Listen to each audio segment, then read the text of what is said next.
ഞാൻ പഴയ തോൽക്കുടങ്ങളെക്കുറിച്ചായിരുന്നു ചിന്തിച്ചത്.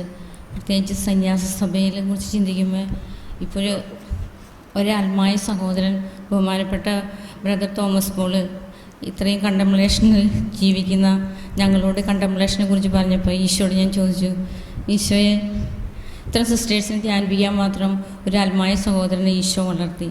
സിസ്റ്റേഴ്സ് എത്ര പേരിയിരിക്കുന്നു? പലരും പറയാറുണ്ട് ആത്മാവിൻ്റെ ധ്യാനത്തിനുള്ള സിസ്റ്റേഴ്സ് പോകുന്നതെന്നൊക്കെ പറഞ്ഞു. ഞാൻ അതിനെക്കുറിച്ച് ചിന്തിച്ചപ്പോൾ പഴയ തോൽക്കുടങ്ങൾ ഞങ്ങളുടെ സന്യാസ സമൂഹത്തിൽ കുറച്ച് ഇതിനോട് മുന്നോട്ട് വരാനുള്ള തടസ്സമാണോ എന്ന് ഈ ഇന്നലെ ഇന്നൊക്കെ ആയിട്ട് എനിക്ക് ചിന്തിക്കാനായിട്ടൊരു അവസരം ഈശോ തന്നു. ഇതിലും കൂടുതൽ പ്രാർത്ഥനാനുഭവത്തിൽ വളർന്ന സിസ്റ്റേഴ്സ് കാണുമെന്ന് ഞാൻ വിശ്വസിക്കുന്നു. കാരണം കണ്ടംപ്ലേഷനിൽ അങ്ങേയറ്റത്തെത്തിയ സിസ്റ്റേഴ്സൊക്കെ ഞങ്ങൾക്ക് ക്ലാസ് എടുക്കാറുണ്ട്, ഫോർമേഷൻ കാലത്തോട് ഞങ്ങൾ കിട്ടുന്ന.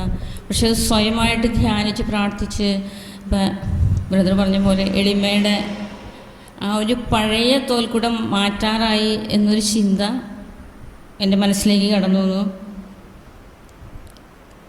പിന്നെ നഷ്ടപ്പെട്ടു പോയ നാണയം സ്വന്തം വീട്ടിലാണ് തിരയേണ്ടതെന്ന് ഇന്നലെ കുർബാനയുടെ സമയത്ത് അച്ഛൻ 5 പോയിൻ്റ് പറഞ്ഞതിലൊന്ന് പറഞ്ഞു, നഷ്ടപ്പെട്ടു പോയ നാണയം സ്വന്തം ഭവനത്തിലാണ്.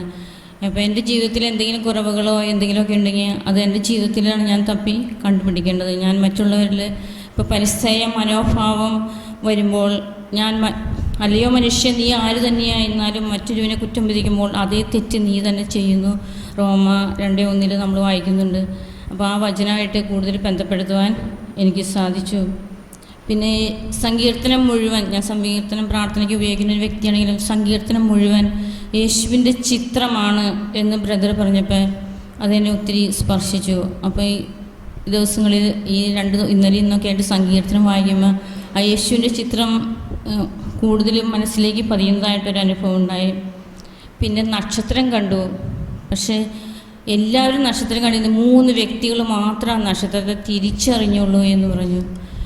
അപ്പോൾ ഇവിടെ ഒത്തിരി ധ്യാനങ്ങൾ നടത്തും, അല്ലെങ്കിൽ ഒത്തിരി ക്ലാസ്സുകൾ കിട്ടും, അല്ലെങ്കിൽ ഞങ്ങളുടെ സന്യാസ സഭയിൽ ഒത്തിരി. പക്ഷേ ദൈവം തിരഞ്ഞെടുത്ത് വിളി കിട്ടി ജ്ഞാനം കിട്ടിയ വ്യക്തികൾക്ക് മാത്രമേ അത് മനസ്സിലാക്കുവാനും അതിനനുസരിച്ച് പ്രതികരിക്കാനും സാധിക്കുകയുള്ളൂ.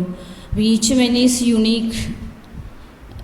ദൈവം ഓരോരുത്തർക്കും ഓരോ കഴിവ് കൊടുത്തിട്ടുണ്ട്. അപ്പോൾ മറ്റുള്ളവർ തമ്മിൽ താരതമ്യപ്പെടുത്തേണ്ട ഒരു കാര്യമില്ല എന്ന് ഒരു ചിന്ത എനിക്ക് കിട്ടി.